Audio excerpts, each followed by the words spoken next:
Parlons à présent des droits de l'homme. Qu'est-ce que le droit international des droits de l'homme? Quel est son champ d'intervention? Quelle pourrait être sa place dans la prévention et la gestion des conflits? Autant de questions au centre de la session internationale, 7e du genre de formation en droit international des droits de l'homme qui a ouvert ses portes à Abidjan et ce pour une semaine. Issa Badini et Marius Siri ont assisté à la cérémonie d'ouverture. Professeur de droit public à l'école de droit de l'Université de Paris 1 Sorbonne-Panthéon, Laurence Larsen donne ici la conférence inaugurale, sinon le premier cours de cette session internationale, 7e du genre de formation en droit international des droits de l'homme.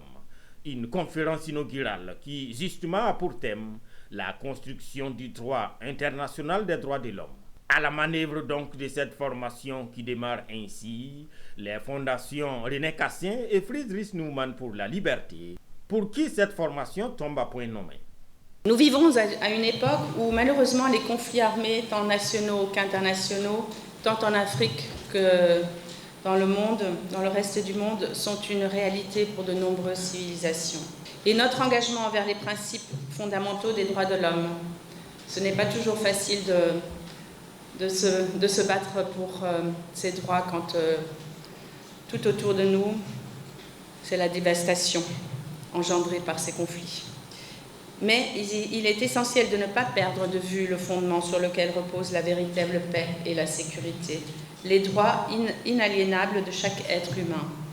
Les droits de l'homme ne sont pas simplement des idéaux fixés sur papier.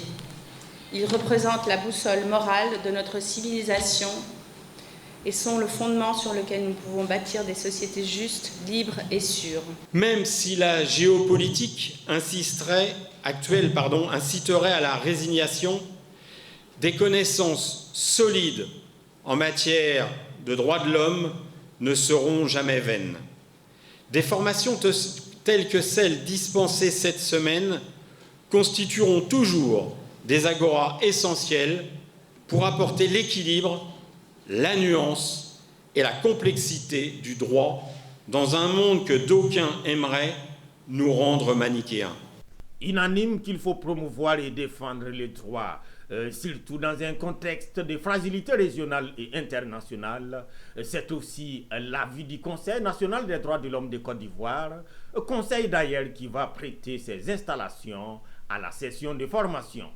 Il s'agit d'un rendez-vous spécial, une fois encore renouvelé, et qui donne à la Fondation René Cassin de venir à nous en réponse à un besoin légitime d'accès à un enseignement d'excellence dispensé par des enseignants et des spécialistes des questions des droits de l'homme. Du 23 au 28 octobre, c'est le temps que va durer cette session. Septième édition, faut-il le rappeler, qui intéresse entre autres avocats, magistrats, autorités politiques, journalistes, venus en grand nombre prendre part à cette séance inaugurale.